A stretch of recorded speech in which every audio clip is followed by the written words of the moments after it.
Et salut à toi, très cher investisseur rentable. Bienvenue dans cette vidéo immobilière du jour. Aujourd'hui, je voulais parler avec toi d'acheter dans un bled, d'acheter dans dans la campagne, d'acheter dans des villes plus ou moins grandes, voire même pas grandes du tout. Parce que j'ai beaucoup de questions de ta part et puis de la part de pas mal d'investisseurs, savoir si est-ce que c'est intéressant, est-ce qu'il y a des choses à faire et comment on gère tout ça. Donc si tu veux en savoir plus sur l'immobilier, juste avant, tu peux toujours télécharger la version numérique de mon livre. C'est offert, tu trouveras le lien quelque part autour de cette vidéo dans les notes de cet épisode. Tu vois, regarde, j'étais sur le Bon Coin et justement, je regardais des biens dans des bleds. Et tu vois, je suis tombé sur typiquement ce genre de biens. Alors comme ça, on se dit, voilà, c'est ce qu'on recherche en tant qu'investisseur rentable. C'est des biens qui sont en mauvais état, à rénover très clairement, et qui ont un potentiel locatif, puisque là, on voit qu'on est à 250 000 € pour 400 mètres carrés, tu vois. Alors, j'ai pas poussé plus que ça, Peut-être que le bien est à côté de chez toi et que tu vas me dire mais c'est pas du tout intéressant. Mais c'était un peu pour te donner un exemple de ce qu'on pouvait trouver. Et c'est vrai que quand on voit ce genre de truc, on se dit tiens, est-ce qu'il n'y a pas quelque chose à faire? Alors on va voir tout de suite maintenant s'il n'y a pas quelque chose à faire avec ce genre de bien. C'est parti.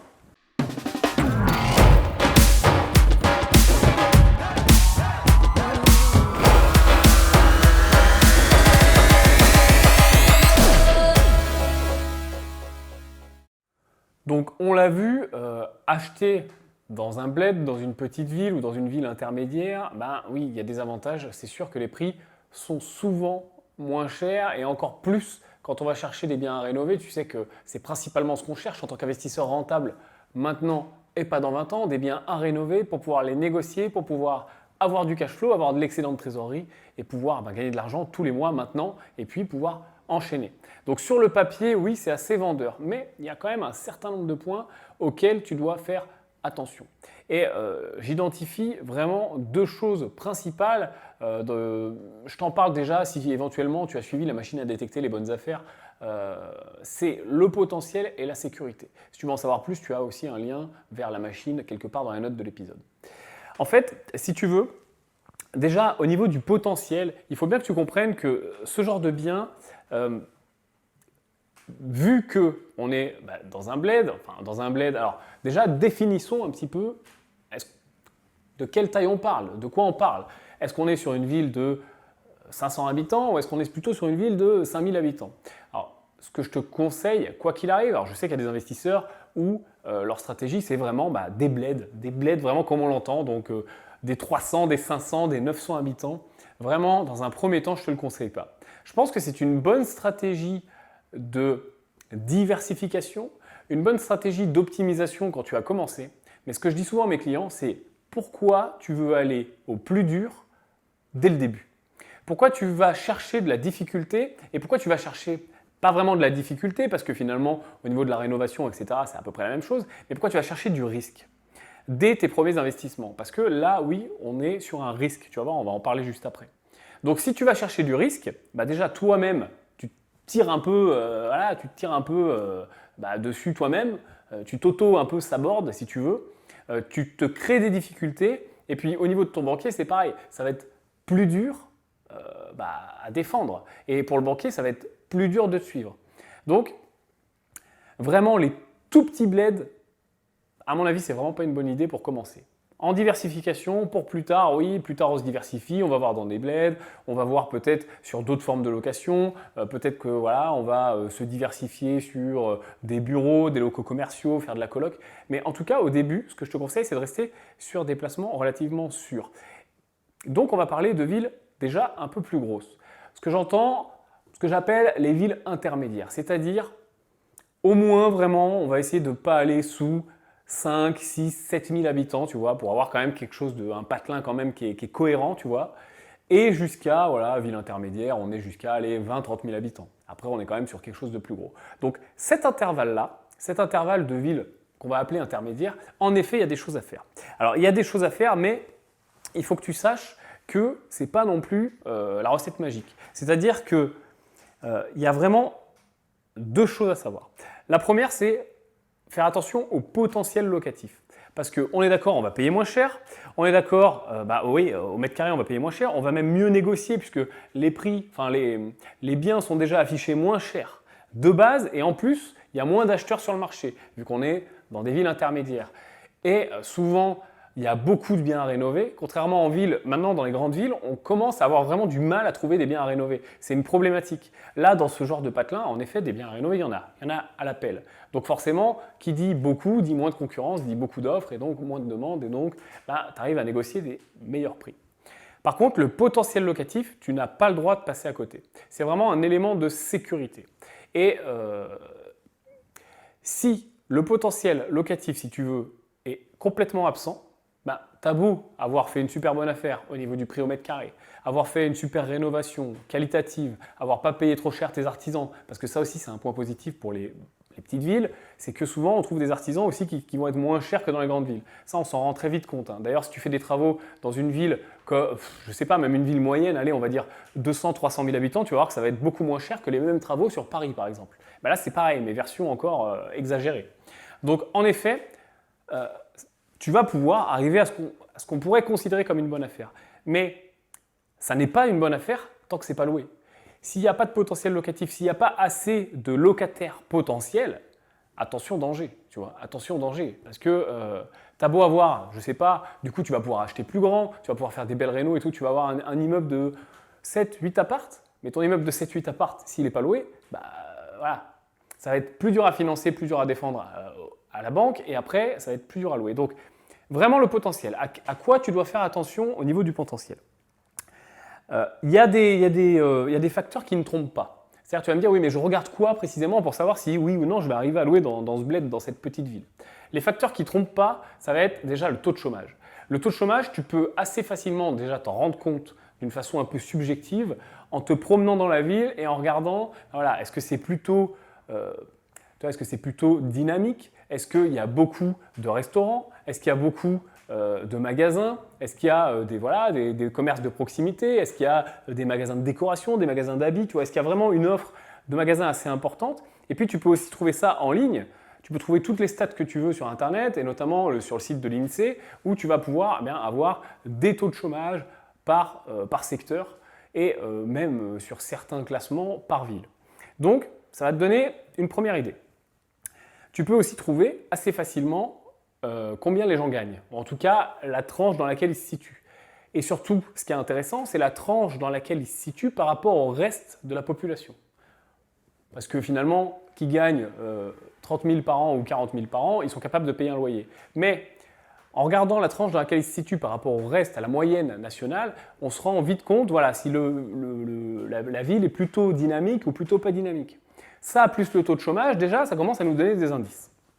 Ensuite, ce qu'il faudrait que tu regardes, donc, taux de chômage, combien les gens gagnent, l'offre commerciale et l'offre dynamique. Regarde les points d'intérêt. Les points d'intérêt, c'est important. C'est-à-dire, est-ce qu'on a un cinéma? Est-ce qu'on a une piscine? Est-ce qu'on a une bibliothèque? Ce genre de choses. Est-ce qu'on a des administrations aussi? Les administrations, c'est très intéressant. Quand j'entends administration, j'entends un centre des impôts, ce genre de choses. Parce que qui dit administration, dit fonctionnaire, dit salarié. Et quand il y a beaucoup d'administrations, quand il y a plusieurs administrations, plus tous les éléments que je t'ai dit avant, encore une fois, ça te donne des indices sur le dynamisme. Et surtout, pour faire tourner tout ça, il faut des employés. Il faut des gens qui travaillent. Donc ces gens qui travaillent, il y en a certains qui vont habiter dans cette ville-là. Il y en a d'autres qui vont sûrement habiter plus loin, mais en tout cas, il y a une partie de ces gens-là qui vont habiter dans cette ville-là. Et je t'ai aussi parlé des restos et je vais même te rajouter les bars. Pourquoi? Parce que souvent, les employés de ce genre d'établissement vont être des employés de passage, tu vois, soit des saisonniers, soit des CDD, soit des jeunes. Et ce genre de public aime bien se loger directement sur place, assez proche de son lieu de travail, et aime bien aussi, pourquoi pas, louer en meublé. Donc ça te permettra de faire une double optimisation. L'optimisation, j'achète bien dans une petite ville, et l'optimisation, en plus, je loue en meublé. Mais encore une fois, attention à regarder les choses objectivement et pas embellir le tableau parce que tu as envie d'acheter, tu vois. Donc ça, c'est important. Première chose, donc, le potentiel locatif, vraiment pose-toi la question, est-ce qu'il y a des locataires? Est-ce qu'il y a des locataires? Est-ce qu'il y en a assez? Parce que oui, partout, il y a des locataires. Même dans un village de 300 habitants, il y a des locataires. Mais la question, c'est est-ce qu'il y a un vivier de locataires important pour que quand j'ai quelqu'un qui s'en va, bah, j'ai pas cette fameuse vacance locative. Parce qu'on veut pas de la vacance locative. Alors dans les grandes villes, il n'y a pas de problème, tu vois. Il n'y a pas de vacances locatives. À partir du moment où ton appart est sympa, ton immeuble est sympa, il y en a un qui sort, il y en a un qui rentre. Mais plus tu vas vers la petite ville, et plus tu as un risque, ça ne veut pas dire que tu l'auras pour de vrai, mais plus tu as un risque en effet d'avoir de longs mois de vacances locatives. Et ça fait très mal. C'est d'ailleurs le point auquel tu dois faire extrêmement attention. C'est pour ça que je te rabâche le potentiel locatif, parce que c'est ce qui fait le plus mal à tes projections. Je sais que quand on est débutant, on adore projeter extrêmement, tu sais, d'une façon extrêmement fine, c'est extrêmement précisément. On est tous passés par là à vouloir vraiment des chiffres précis, mais à la virgule près, à combien de pourcentage je suis de rentabilité, combien de cash flow, etc. C'est très bien. Il faut que tu fasses tes projections. J'appelle ça faire ses devoirs. C'est très bien de faire ses devoirs. On le fait tous, je le fais encore. Mais par contre, tu dois aussi avoir conscience que les chiffres que tu as sous les yeux, tu as beau refaire les calculs des dizaines et des centaines de fois. Je sais quand on est débutant, on n'arrête pas, on ne dort pas à la limite et on n'arrête pas de calculer. Les chiffres que tu as sur ta feuille, sur tes calculs, sont des chiffres théoriques. Ce sont des chiffres, bah voilà, si ça se passe comme ça. Mais la moindre chose, le moindre travaux pas prévus, le moins de vacances locatives, les chiffres vont complètement changer. Et ce qui fait très mal à ces chiffres, ce qui fait très mal au cash flow, ce qui fait très mal à la rentabilité, c'est la vacance locative. Ce n'est pas 5 000 € de travaux oubliés. Ce n'est pas 10 000 € de travaux oubliés. Ce n'est pas très grave, 5 000 €, 10 000 € de travaux oubliés. Sur un amortissement de biens qui va durer 5 ans, 10 ans, 7 ans, 20 ans, peu importe. Ce n'est pas ça qui fait très mal. Ce qui fait très mal, c'est plusieurs mois d'affilée sur plusieurs appartements de vacances locatives. Là, vraiment, tu passes d'une bonne affaire à une mauvaise affaire.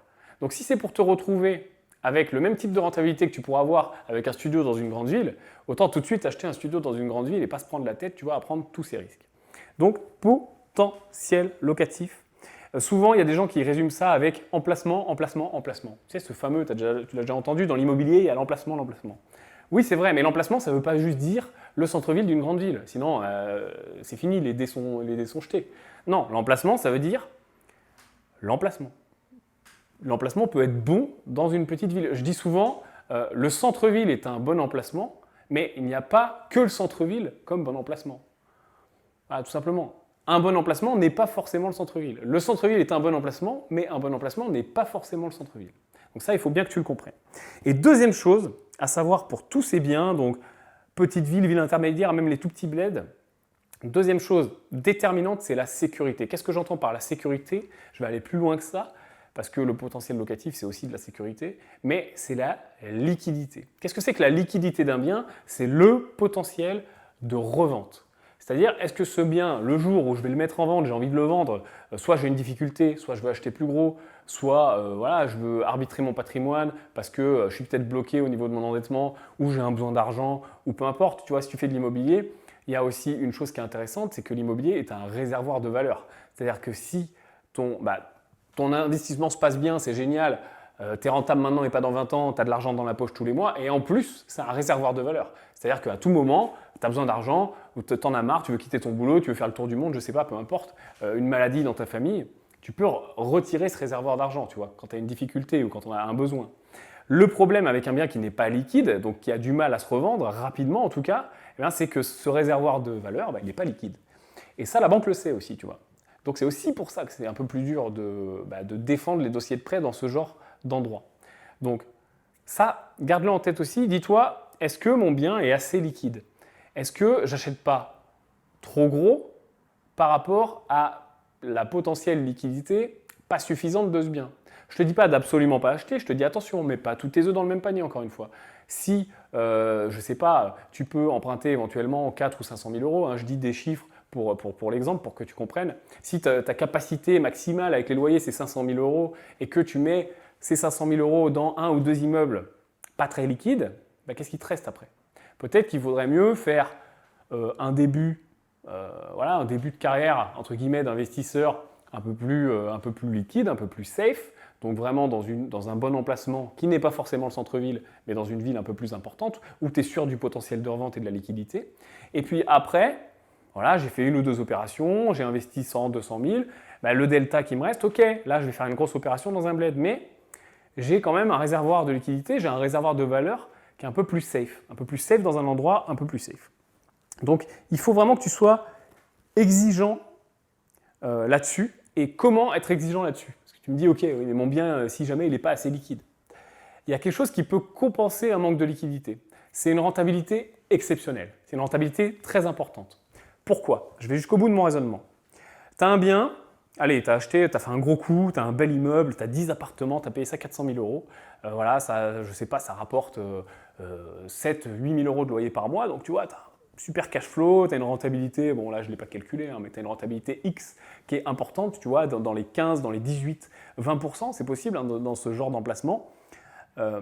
Ça va sauver ton manque de liquidité. C'est-à-dire que, ok, le bien n'est pas très liquide, on sait qu'il va être dur à vendre, mais vu que tu as une rentabilité de fou furieux, bah, tu vas pouvoir vendre ça à un investisseur en mode clé en main, en mode packagé. C'est-à-dire toi, tu as une rentabilité de fou furieux à 16, 17, 18, 20%, bah, tu vas vendre ça à un investisseur à 10, 12 ou 13%. Donc lui, il sera heureux parce qu'il aura quand même fait une bonne affaire, tu vois, parce que bah, ce sera peut-être un investisseur débutant, tu vois, qui a du mal à trouver des bonnes rentabilités dans des endroits bah, plus liquides, justement, et qui dira, bon, bah vas-y, allez, tant pis, j'y vais. Et j'y vais, bah, je prends un risque. Toi, tu vendras quand même un produit qui est packagé, qui est intéressant. Tu vas perdre un peu forcément, mais au moins, tu vas rattraper ce manque de liquidité en faisant faire une bonne affaire à quelqu'un d'autre. Donc pour résumer, manque de liquidité, beaucoup plus exigeant encore sur bah, le cash flow potentiel que tu auras une fois que ton opération est montée et sur bah, le pourcentage de rentabilité. L'un ou l'autre, hein, de toute façon, c'est la même chose. Mais en tout cas, il faut que ton immeuble il crache. Je dis toujours, il faut que ça crache, il faut que ça envoie du cash flow. Faut pas... C'est-à-dire que, tu vois, l'immobilier, c'est un peu toujours une espèce de balance, tu sais, les anciennes balances là, en cuivre avec les deux plateaux. C'est vraiment ça, il faut vraiment que tu aies cette image dans la tête. C'est-à-dire que tu as cette balance avec ces deux plateaux, et tu as le plateau du risque et le plateau pas risqué finalement. Tu as les points positifs et les points négatifs. Bah, plus tu empiles des points négatifs d'un côté, et plus ça commence à pencher du mauvais côté. Donc il faut remettre des points positifs. D'être dans un endroit où c'est pas trop liquide, où il n'y a pas trop de potentiel, bah, c'est des gros points négatifs, c'est du gros risque. Donc en face, bah, il faut compenser. Pour compenser, c'est une grosse rentabilité. Et n'oublie pas que la banque sera plus dure à convaincre. Donc c'est pareil, il faut avoir des arguments. Par contre, la négociation sera plus facile. Donc tu vois, vraiment, ce genre de bien, c'est vraiment très, très mitigé. Pense vraiment risque-bénéfice. Et le meilleur conseil que je puisse te donner, c'est peut-être d'avoir une stratégie plus de diversification, comme je t'ai dit dans le début de cet épisode, que ça vienne plutôt après, ou si ça vient dès le début, d'avoir une stratégie en dessous de tes moyens. C'est un peu comme dans la gestion de compte, je te dis souvent de vivre en dessous de tes moyens pour avoir de la capacité d'endettement, faire plaisir à ta banque, bah là c'est la même chose. Vise un peu en dessous de tes moyens pour compenser ce plateau du risque qui est un peu, tu vois, trop fort, trop présent, trop là dans ton investissement. Si cette vidéo t'a plu, qu'elle t'a apporté quelque chose, apporte ton pouce à l'édifice. Je te dis à très bientôt. On parlera encore d'immobilier parce que tu es sur la chaîne des investisseurs rentables.